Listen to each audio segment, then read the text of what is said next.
Hi, Joe again from London Sound Production, and in this tutorial I'm going to take you through some steps to construct a dubstep style synthesizer. Now there are already a lot of tutorials online about how to make a dubstep wobble bass, but in this one I'm going to cover a different sort of synthesizer, something I came up with for a track I'm working on, and it sounds like this.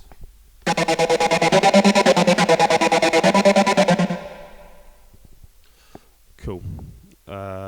So for this tutorial I'm going to be using Resons Thor synthesizer, again within a combinator to save it from mess, sorry. And I'm going to start off with some multi-oscillators on the left hand side. They give us that typical sort of wide sound that this noise is going to be based around. And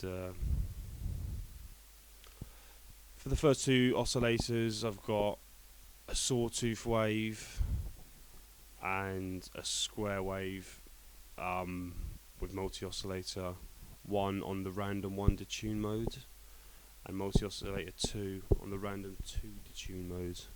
But I'm also going to bring the amount up a little bit on the square wave to make it sound a little bit filthier. And that sounds like that in the moment. Wait a second. There we go.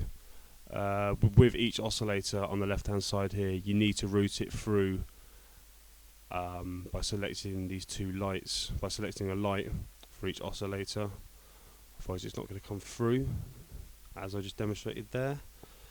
So from here I might give a little bit more on the low pass filter just to bring some more frequencies through, get those high frequencies a little bit louder, and I'm going to go down to the amplifier envelope and just bring the sustain up so that note stays constant. There we go. Next thing I'm going to do is highlight 1 and 2, going into filter 2, and I'm going to select a comb filter. I also need to select these arrows so the signal flow goes this way and out, so it incorporates the comb filter.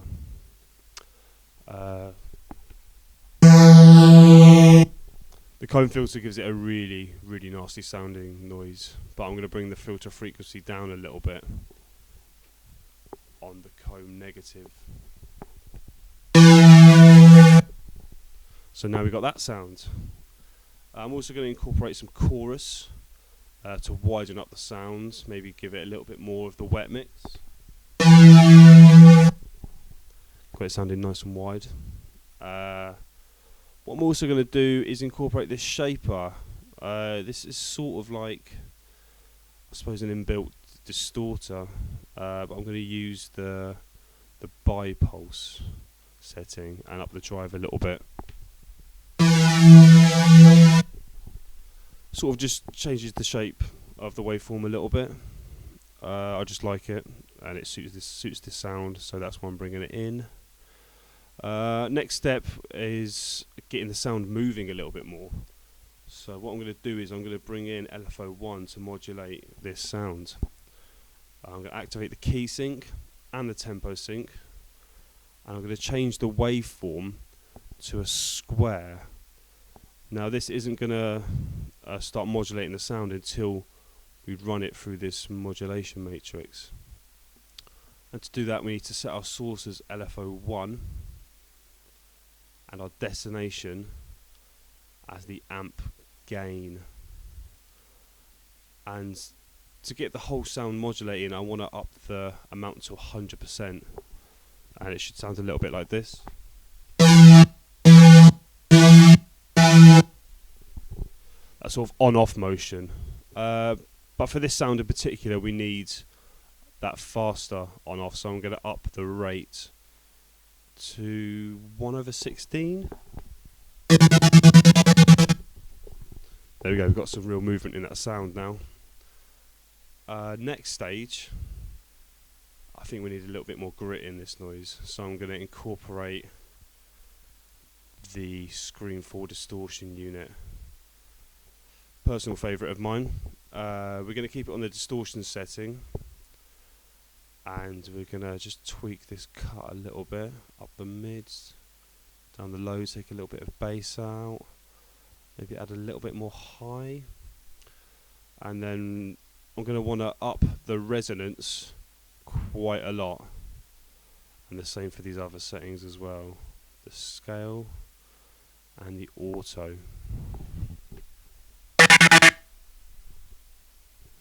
Just take that down a little bit. Got a little bit more grit to that noise now, but I'm also going to change the type to E. It just sounds a little bit better for this noise. There we go. The sound's still a little bit messy. There are definitely some frequencies in there we could do without. So what I'm going to do is bring in an equalizer. I'm going to do the technique. I'm going to sort of give myself a big peak on one of these parameters and sort of scan the frequencies until I find one of the messy noises.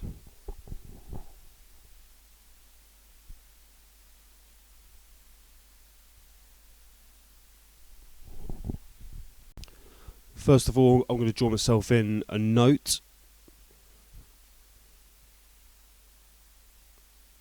like so.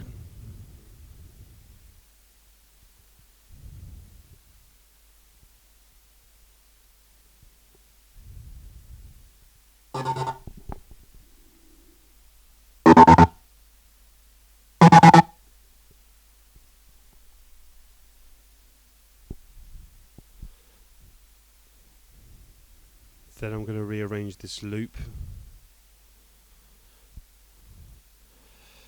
Then I'm going to hit play and scan through the frequencies until I find the annoying one, or the one that stands out a lot.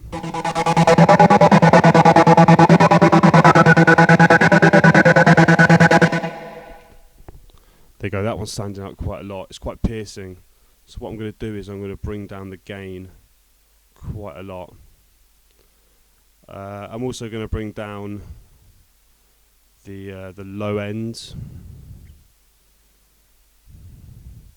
because later I'm going to incorporate a separate sub bass, and then I'm also going to bring up the frequencies around about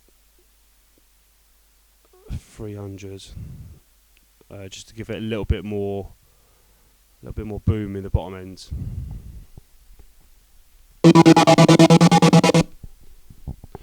Good, I'm happy with that. Next stage is just to give it a little bit of reverb, just give it that depth, make it sound a little bit more distant.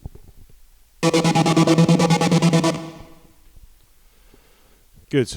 Next stage is to bring in some notes, like so, and then just play.